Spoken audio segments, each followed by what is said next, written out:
So, ayan guys, mag-iihaw tayo ng tulingan. Ito ang ating pulutan mamaya. Ayan. Ayan guys. Ang sarap magluto sa apoy. Sarap magluto sa kahoy. Usok. Ayan. Lutuin natin ng mabuti ang ating tulingan. Yan. Tapos meron tayo dyan nakasalang. Lulutuin natin ang sinigang na isda. Yung ulo ng tulingan. Double purpose yan guys. Ayan. Masarap yan. Masarap yan guys. Tapos sausaw natin sa toyo, kalamansi, tsaka sili.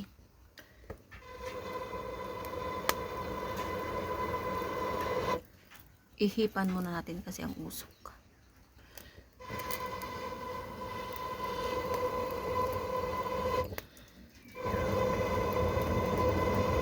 Ito ang ating lutuan, mga sinaunang lutuan. Ayan.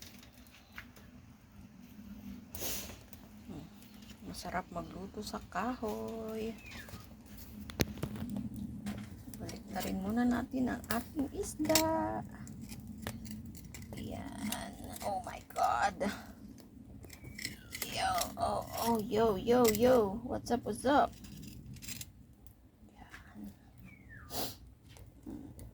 Sarap.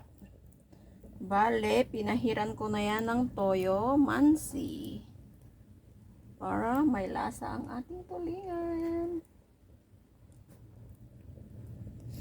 Yan, luto na sa kabila.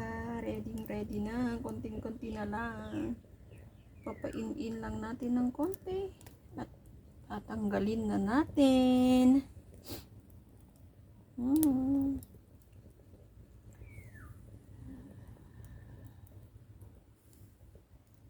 Kasi meron dyan part na hindi pa masyadong luto guys. Kaya luto-lutuin muna natin.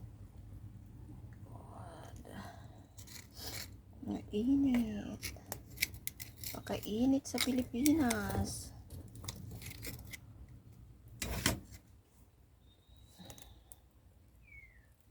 Sinugbang tulingan. So, ayan. Turun!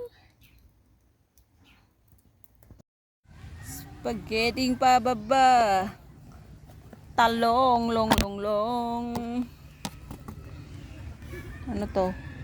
Dinuguan. Cake. Igado.